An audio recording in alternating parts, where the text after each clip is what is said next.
Sejam bem-vindos mais uma vez para a leitura do livro de Pedro Siqueira, Defesa Espiritual, parte 7.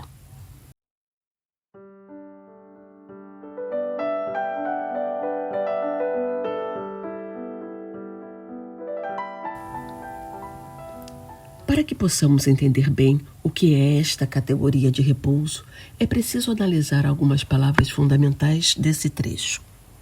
Onipotente, refúgio e cidadela.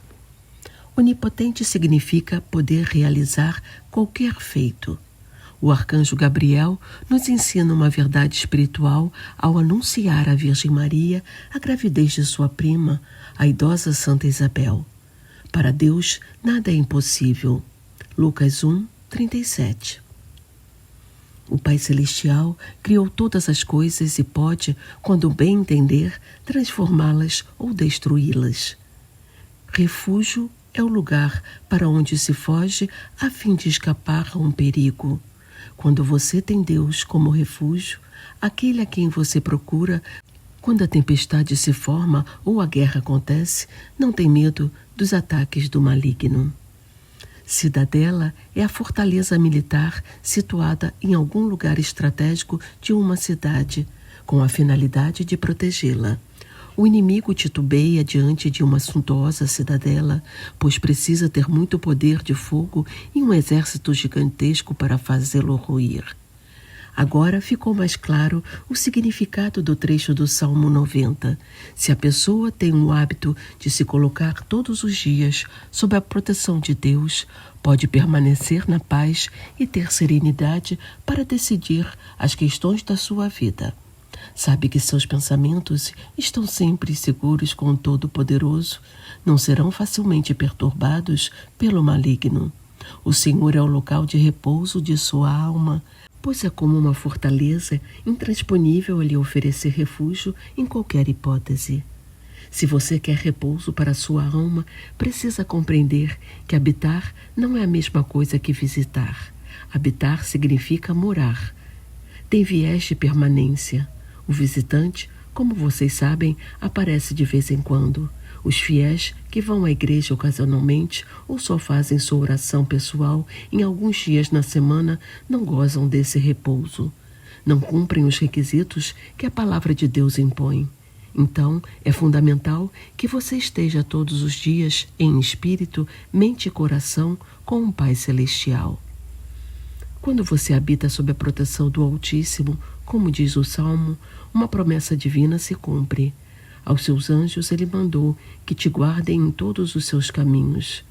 Eles te sustentarão em suas mãos, para que não tropeces em alguma pedra. Salmo 90, 11 e 12. Conclusão. Sua alma encontrará repouso, você se sentirá seguro e sereno, com pensamentos e sentimentos ordenados, e os anjos do Senhor lhe auxiliarão na caminhada, para que seu processo de tomada de decisões seja vitorioso e nenhuma armadilha o apanhe de surpresa.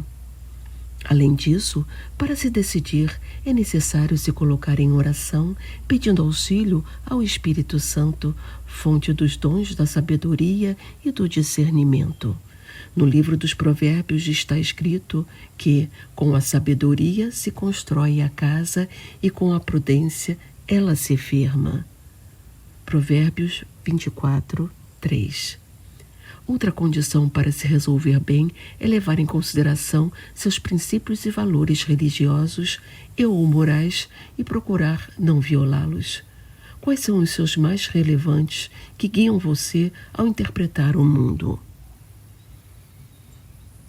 Todos nós absorvemos valores em nossos lares e colégios. Fomos educados neles, podemos dizer que fazem parte do que chamamos de nossa consciência. Por isso, ouvimos conselhos como não vá contra sua consciência ou não viole sua consciência, significando que não ficaremos em paz se quebrarmos esses princípios. Os cristãos extraem os princípios mais relevantes de sua vivência dos 10 mandamentos. Para os que não sabem o que são, dou uma breve explicação. Em Êxodo 20, de 1 a 21, Javé ou seja, Deus, desceu no topo da montanha do Sinai e convidou Moisés, o homem que libertou o povo hebreu da escravidão no Egito, a encontrá-lo lá no alto. Ao chegar ao local indicado, o Senhor expôs a Moisés 10 regras, daí o nome 10 mandamentos, muito valiosas para quem deseja ganhar a amizade dele e ter bom relacionamento com os homens. O Pai Celestial deixou claro ao profeta que todo o povo, sem exceção, deveria cumprir esses mandamentos, como amar a Deus acima de todas as coisas, honrar pai e mãe, não matar, não apresentar falso testemunho. Outro ponto fundamental para a tomada de decisão é a informação, aquilo que sabemos ou necessitamos saber sobre a situação diante de nós. Devemos escolher o máximo possível de informações a respeito de tudo o que envolve a resolução. Obviamente, às vezes, não temos todos os dados necessários, mas ainda assim precisamos decidir. Nesse caso, é importante ter a consciência e a exata percepção daquilo que está faltando e lutar para obter mais informação enquanto tentamos adiar o máximo possível o prazo final para resolver. Também é essencial termos noção de quantas e quais pessoas serão afetadas pela decisão. Precisamos pensar no outro e nos colocarmos no lugar dele. Sei que no mundo de hoje as pessoas não estão preocupadas com aqueles com quem convivem, mas é necessário lembrar a regra de ouro de Jesus. Ame ao Senhor seu Deus com todo o seu coração, com toda a sua alma e com todo o seu entendimento. Esse é o maior e o primeiro mandamento. O segundo é semelhante a esse: ame ao seu próximo como a si mesmo. Toda a lei e os profetas dependem desses 2 mandamentos. Mateus 22, de 37 a 40. Não podemos tomar decisões que nos favoreçam individualmente, esquecendo-nos das necessidades e dores dos que dependem de nós. Se você tem família, não deve deixar de considerar como ficarão as pessoas que dependem de você, como seus filhos e seu cônjuge. Por fim, precisamos entender que nossos atos produzem efeitos imediatos, de médio e de longo prazo. Cada etapa deve ser levada em conta. Algumas ações provocam consequências por muito tempo. Se não tivermos a capacidade de prever com alguma precisão a duração dos efeitos, podemos ter ou causar sérios prejuízos. Saber escutar. Desavenças entre parentes e amigos podem abrir brechas para ataques espirituais. Parte delas ocorre por falha ou falta de comunicação externa.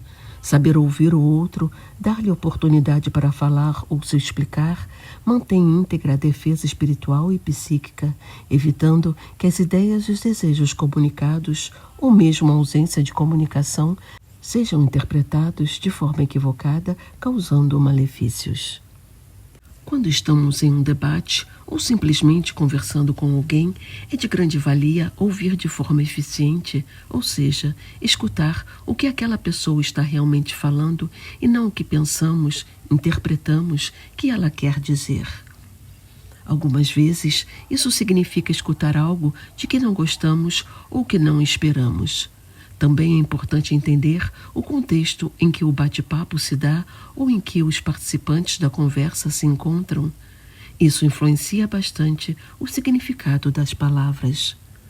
A diversidade de pensamento é essencial no desenvolvimento de uma sociedade e deve haver respeito pelas ideias alheias. Você pode não aceitá-las, mas não pode negar a alguém a liberdade de manifestá-las de modo educado e respeitoso, mesmo que só para contestá-las depois. Lembre que Jesus tinha ideias consideradas revolucionárias para os ouvidos dos mestres da lei e fariseus. Imagine se tivesse sido completamente censurado ou silenciado. Que tristeza seria para toda a humanidade. Outro ponto a se considerar é que não convém dar a resposta de imediato ou rebater de pronto qualquer argumento apresentado. Dar uma pausa para uma respiração mais profunda, por exemplo, costuma ajudar nosso cérebro a focar melhor. Somos criaturas racionais e Deus espera que usemos nossa inteligência. Agir por impulso, às vezes, tem sua utilidade, como numa situação de vida ou morte, que depende de sua velocidade de resposta. Mas não deve ser a prática usual. Avaliar com cuidado o que nos é dito, ponderar antes de retrucar, costuma ser bastante proveitoso. Até a próxima. Um abraço a todos.